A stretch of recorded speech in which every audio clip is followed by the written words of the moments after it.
Dhaka education থেকে আমরা গতকাল ঢাকা বোর্ডে এসএসসি ২০২৪ রুটিন বাতিল হয়েছিল, কিন্তু আপনাদের নতুনভাবে শিক্ষা বোর্ড আরেকটি নিউজ দিয়েছে, সেটা হচ্ছে এইচএসসি পরীক্ষা বাতিল হয়ে গেছে। এটা ১০০%-এ ১০০।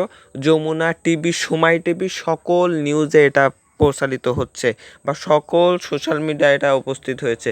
কিন্তু তার আগে ছাত্ররা চেয়েছিল যে আমাদের একটা অল্প সময় পরীক্ষা নেওয়া হোক, এবং কিছু ছাত্রছাত্রীরা বলছে যে আমরা দাবি মানব না। এবার ঢাকা শিক্ষা বোর্ডের ওখানে গেলে তপন কুমার সরকার বললো এইচএসসি পরীক্ষা স্থগিত।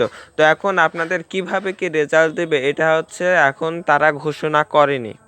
তারা বলবে যে এটা আমরা পরে জানিয়ে দেবো, কিভাবে আমরা রেজাল্ট দেবো সিদ্ধান্ত নেওয়ার পরে আমরা আপনাদের জানিয়ে দেবো। দেখা যাক শিক্ষা বোর্ড আপনাদের কি করে। তো আপনাদের কি অটো পাস দিবে শিক্ষা বোর্ড? এই বিষয়ে কোনো কথা বলেনি। শিক্ষা বোর্ড বলছে যে অটো পাস না দেওয়ার, আমরা এখনও ওই অটো পাসের বিষয়ে আমরা এখনও ভাবিনি। দেখা যাক তাহলে শিক্ষা বোর্ড কী করবে। তো একটা হয়তো বা আপনাদের যে সাবজেক্টগুলো হয়েছে ওই সাবজেক্টের পরীক্ষার অনুযায়ী হয়তো বা আপনাদের একটা রেজাল্ট দেবে। তো আমাদের সকল প্রকার আপডেট নিউজ পেতে আমাদের চ্যানেলটি সাবস্ক্রাইব করে এখন পাশে থাকা বেল আইকনটি বাজিয়ে রাখুন। সবাইকে জানাচ্ছি সালাম, আসসালামু আলাইকুম আমাদের নিউজটি দেখার জন্য ধন্যবাদ।